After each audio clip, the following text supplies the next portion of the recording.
e a gente vai falar sobre medicamentos agora. A grande discussão sobre utilizar ou não esse ou aquele medicamento no tratamento especificamente da Covid-19 tem sido rechaçada, tem sido afastada por alguns especialistas. Eu não me sinto nem em condição de fazer esse tipo de comentário, mas vou fazer, porque tem efeitos colaterais. Analgésicos, relaxantes musculares, antialérgicos e antigripais, polivitamínicos.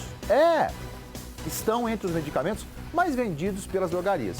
Mas o uso indiscriminado pode causar complicações. Acompanhe comigo.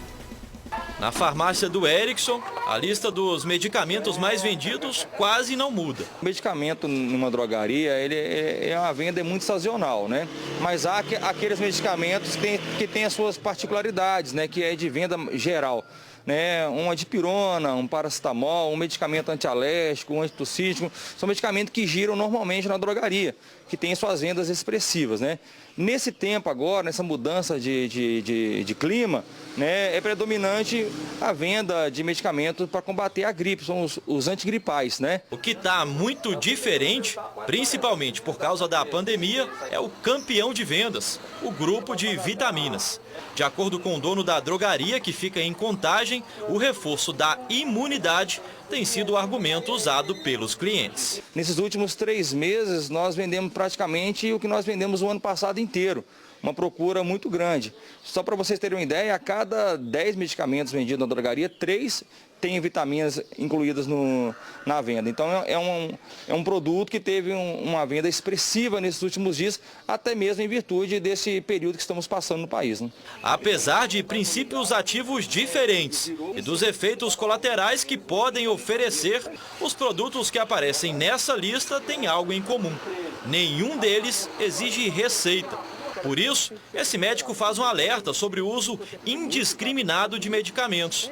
Ele deixa claro, o problema não está no remédio, mas sim na forma incorreta de usá-lo. Todos os medicamentos, inclusive os analgésicos simples, trazem riscos, anti-inflamatórios, que são muito usados de maneira por conta própria, sem orientação médica, são medicamentos que aumentam o risco de doença renal, induzem problemas renais, cardiovasculares, portanto tem muito risco. O próprio paracetamol, há diversos casos na literatura mostrando uma relação de uso de paracetamol com risco de insuficiência hepática grave.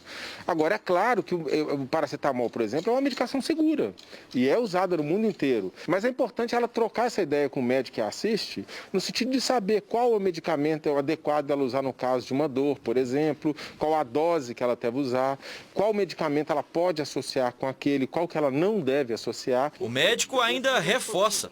Em tempos de pandemia ou não, medicamentos só com orientação profissional. Todo medicamento que é aprovado significa que ele funciona e ele é efetivo e benéfico, desde que ele seja usado para aquela situação e com os cuidados necessários para aquele uso.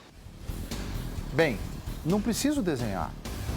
Até qualquer criança hoje sabe que o medicamento existe, se ele está na prateleira, ele existe para combater ou para resolver algum tipo de problema. Ontem eu assisti uma entrevista do ministro da Índia. Sabe quantos habitantes tem a Índia, salvo não me engano? 1 bilhão e 300 milhões de habitantes. 1 bilhão e 300 milhões de habitantes. Na Índia, o tratamento com a cloroquina é autorizado desde o princípio. Desde o princípio. Nós estamos aqui falando, por exemplo, e eu vou dar um exemplo meu. Qual o efeito colateral, diretora, que o antialérgico produz nas pessoas? Qual é o efeito colateral? A sonolência. É um efeito colateral. Imagina você tomar um antialérgico e ter que dirigir. Né? Retenção urinária. Imagina o que é uma retenção urinária para quem tem problema renal. Né? Como é que você prescreve para quem tem labirintite um medicamento que produz tontura? Como é que você prescreve isso? Isso é grosso modo, falando aqui de forma leiga que sou. Mas por que o cidadão da Índia pode, do Senegal, tem acesso à cloroquina desde o primeiro momento e no Brasil não pode? Porque determinados médicos dizem que a insegurança em relação ao medicamento é melhor você tomar mais cuidado. Eu concordo. Por isso que o protocolo determina que depende de cada médico a utilização dele. Para que vocês estão jogando para a galera, classe médica? Por que vocês têm necessidade de vir à tona aqui para poder falar? Porque nós estamos perguntando? Por que tem que... Não, eu sou contra. Tá bom, então não aplique no seu paciente. O que não pode, com perdão da má palavra, e eu provo o que eu estou falando, é uma pessoa que trabalha com emagrecimento. Emagrecimento ainda tem a ver. Tem obesidade e escambau. Dermatologista, pele, vi falar que não pode aplicar cloroquina, em detrimento do especialista do alemão. Ele falou, que o professor Urbano falou. O remédio é político. Então você que é do lado de lá, fala que não. Você que é do lado de cá, fala que sim, por aí vai. Eu estou dizendo que cabe a cada um de nós analisarmos junto com o nosso médico de confiança. Tá certo?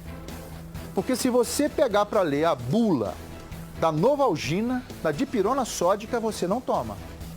Não toma. Pode estar trincando dor de cabeça, você não toma. Eu só gostaria que vocês fossem, todos nós fôssemos um pouco mais honestos quando o assunto for discutir o que eu concordo e o que eu não concordo. Só isso que eu peço. Tá, hoje é sexta-feira, a gente vai, enfim, quem puder estar com a família vai estar, quem tiver trabalho. Para um pouquinho e pensa, eu falei isso hoje com um amigo meu. Para um pouquinho e pensa. De que está valendo esses 70 dias praticamente de confinamento aí, semi-confinamento nosso? De que está valendo? Como é que está meu tempo, Evel? Eu recebi um vídeo outro dia. Minas Gerais. Deixa eu bater um papo com vocês aqui rapidinho, coisa rápida. De uma senhora acamada, doente, velha. O neto dela filmou